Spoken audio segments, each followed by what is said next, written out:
Abandoned by my husband and manipulated by my mother-in-law, I struggled to survive, found new love, and built a happy life, only for my ex to want me back, but I was already gone. It all started the day my mother-in-law, Joanne, decided she wanted to fix my marriage. I didn't know it at the time, but her plan was to make my husband, Tom, so angry with me that he would finally end things.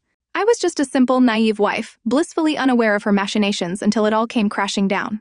Tom and I had been married for 3 years, and though we had our issues, I thought we were happy. The pregnancy didn't make things easier, but I thought once our child arrived, it would be the push we needed to get closer. But Joanne had other plans. It started with small things. She would often ask me pointed questions about my relationship with Tom, but I brushed it off. "Do you think Tom is really committed to you? Maybe you should think about his priorities." At the time, I didn't realize how manipulative she was being. One afternoon, as I sat on the couch, Tom came home earlier than expected. His face was twisted in frustration. "What did you do?"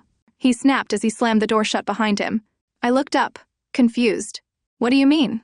"I'm tired of your games. You're just trying to ruin everything, aren't you?" His voice rose with every word, and I could feel the sting of his anger. I opened my mouth to defend myself, but the words wouldn't come out. It felt like my breath was caught in my throat. "Don't act innocent. I know what you've been doing. I don't need to hear it from my mom to know you've been making things hard for me," he yelled, pacing back and forth. My heart sank. "Tom, I haven't done anything. I'm just trying to. You've been trying to turn me against my own mother. That's what you've been doing. Well, I'm done," he shouted as he stormed out, leaving me in tears on the couch, unable to understand what had just happened. Days passed, and his anger didn't subside. My pregnancy, which should have been a time of joy, turned into a nightmare. I had no idea how to fix things.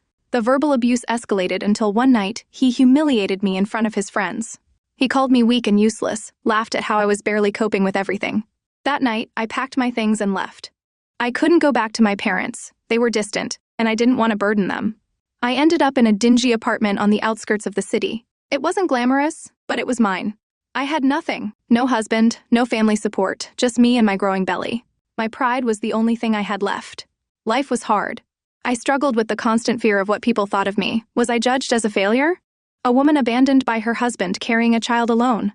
But through it all, I learned to survive. I found a job at a local cafe, scraping by on tips and minimum wage. It wasn't much, but it was something. Then, something incredible happened. A man named Jake started coming into the cafe regularly.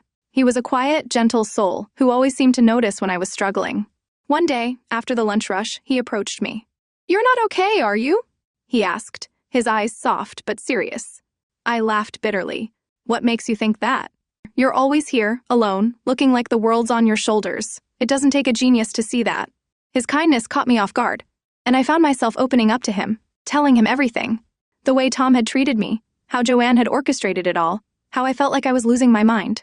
"I'm sorry," he said, his voice warm but sad. "You didn't deserve any of that." And slowly, Jake became my rock. He was patient, understanding, and never pushed me. Over time, I realized I wasn't just surviving anymore, I was starting to live again. I was beginning to smile without forcing it, and I felt something inside me reignite. Jake was good to me, good to my son once he was born, and I found happiness in a way I never thought possible. Years passed, and life finally seemed like it was falling into place. Jake and I got married, and our family grew.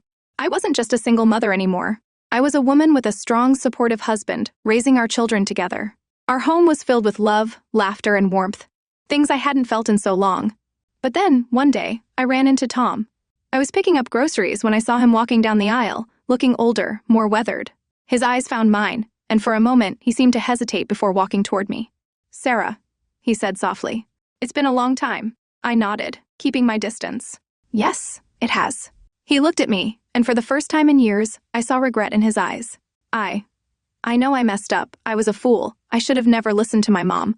I've missed you. I miss our family. Please, can we try again?" I felt a sharp pain in my chest. "Tom, you hurt me. You humiliated me. You left me when I needed you the most."